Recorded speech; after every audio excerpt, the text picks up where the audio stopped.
The fundamentals of journalism hasn't changed and won't change. In other words, what is a story? Why are we reporting it?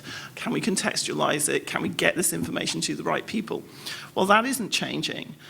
Just about everything else is, up to and including the news ecosystem, and our control over how those stories are distributed and how they're gathered.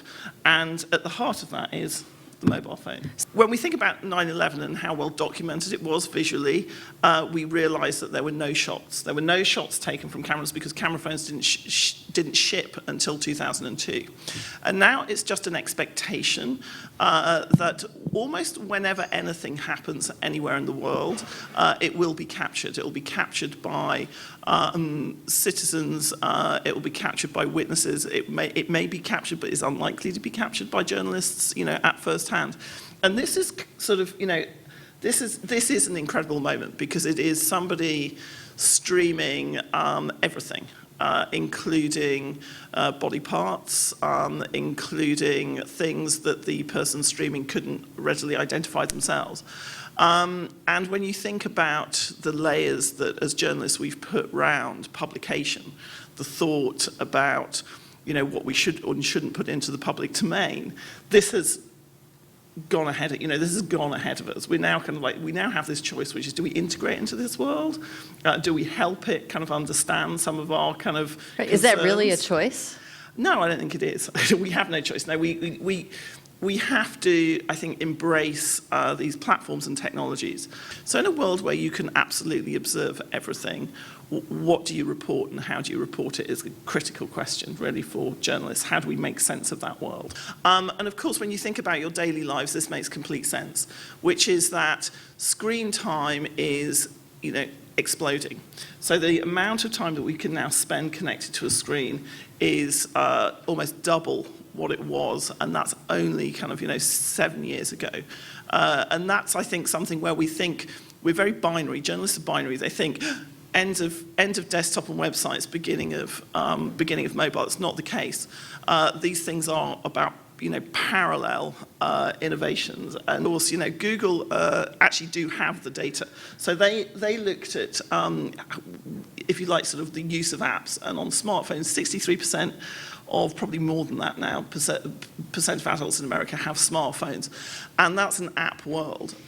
So the average phone has about sort of 36 apps, so a lot of apps. I have a lot of apps on my phone installed on it. But of course, the use patterns of those, if you like, kind of reflect the power laws of all digital media traffic, which is 80% of the traffic goes to 20% relatively of the apps. Low number. And it changes by demographic too, right? Like teenagers on Snapchat is a very different demographic than, say, 30-year-olds on Instagram. There is one behavior which is common to all demographics, and that's that the number of apps used is relatively small compared to the number actually installed on the phone. So there's more, you're likely to use probably, I think, sort of about 5.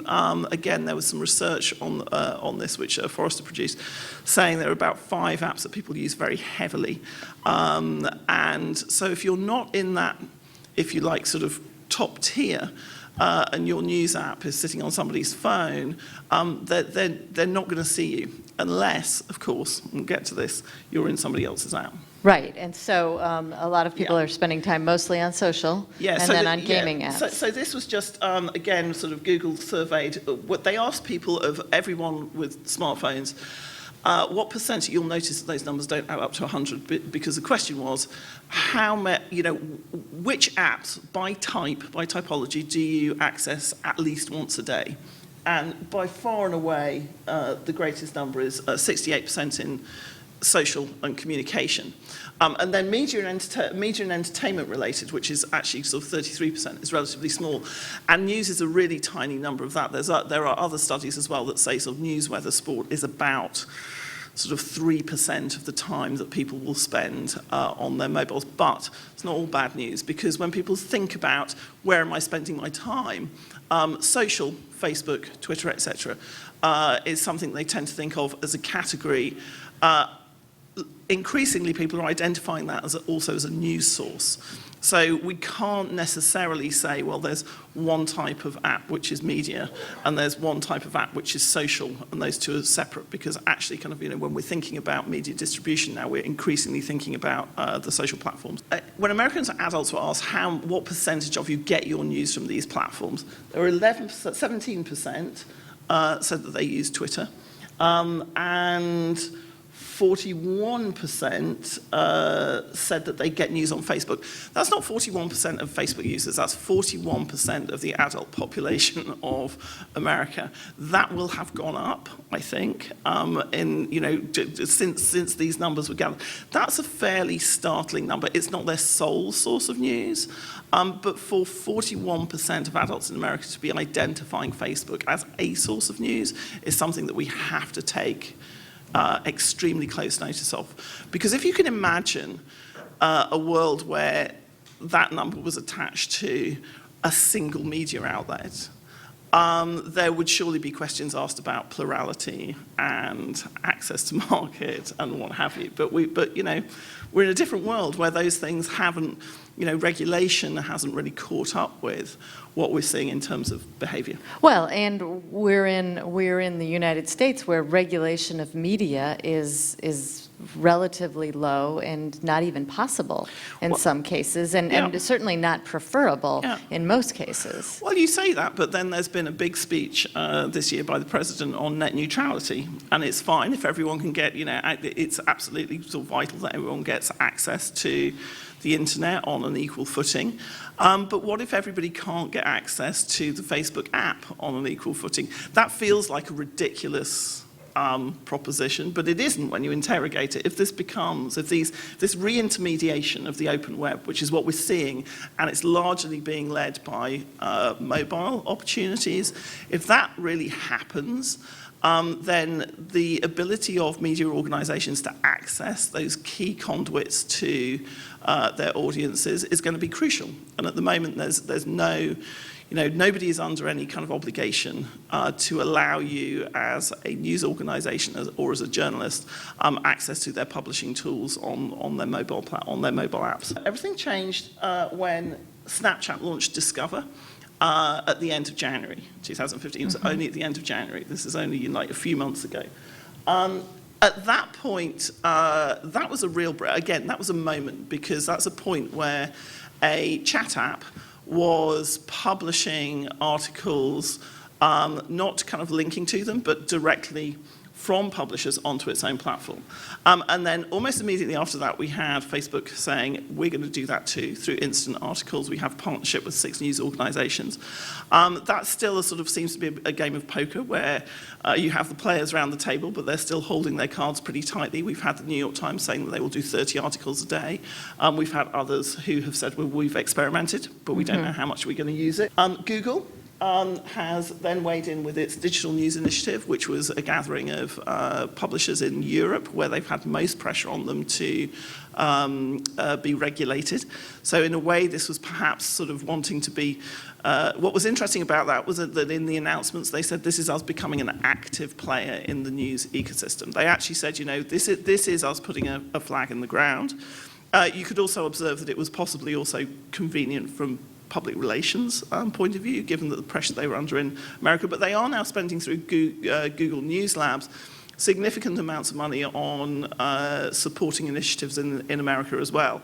So that shift that Snapchat, Facebook, and Google seem to be making is taking them just a step further into saying, we're not just platforms. We acknowledge that we have responsibilities and a role to play as a kind of publisher. Because if we move into a world where running your own app means that people, 50% of your audience is going to routinely block your ads, then you're looking at people like Apple and Facebook, who are curating a very different sort of in-app ad experience, then again, the kind of, if you like, aligning with a much more powerful player becomes something which no longer seems like a choice. I think with Apple News, along with Facebook, I've seen 2 reactions from publishers. One of which is to say, no, we're kind of included, we don't quite know what to make of it. And the other is to say, help, we're not included, how do we get to be part of it? It's that kind of, nobody wants to be left out because this could take your business in a beneficial direction, and the people who are included are worried that their dependency on a platform they can't control is actually going to kind of damage them in the long term. So it's a real dilemma. All right, and then finally, Project Lightning. Yes, well, we say finally, but then there's actually more has happened since then. Project Lightning is the news initiative by Twitter, and Twitter to me has always looked like and felt like the free press of the 21st century.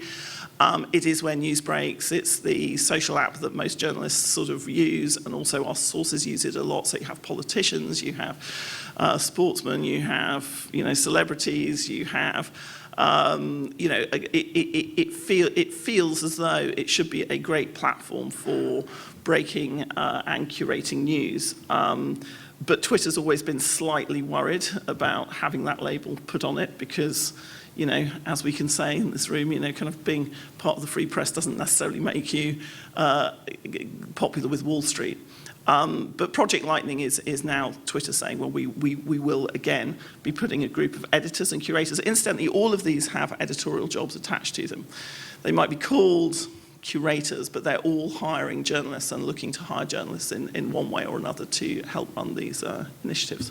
Two things, one of which is when you're designing for mobile, and particularly in the app world, if you're designing a news app now, you have to assume that you're doing it for a super user. So you're doing it for somebody who's a kind of a heavy, frequent user of your site. You're not likely to be getting casual users.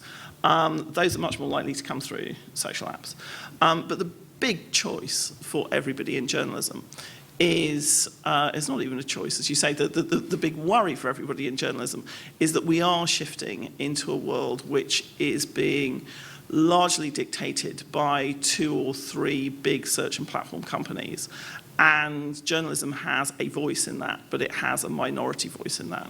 So I think that's the thing which worries me, but it's a massive opportunity to reach a huge audience of people who are using these devices all the time. This is, 2 camps now. You have Facebook and you have Apple, and you have Twitter and Google, and then you have Apple. So you have this world of, as I say, I would characterize it as a re-intermediation of the open web, and that tension now being between trying to keep it as open as possible, which is in Google's interests, and trying to close it off, which is in Apple and Facebook and Facebook's interest. So, but hey, there are lots of opportunities out there.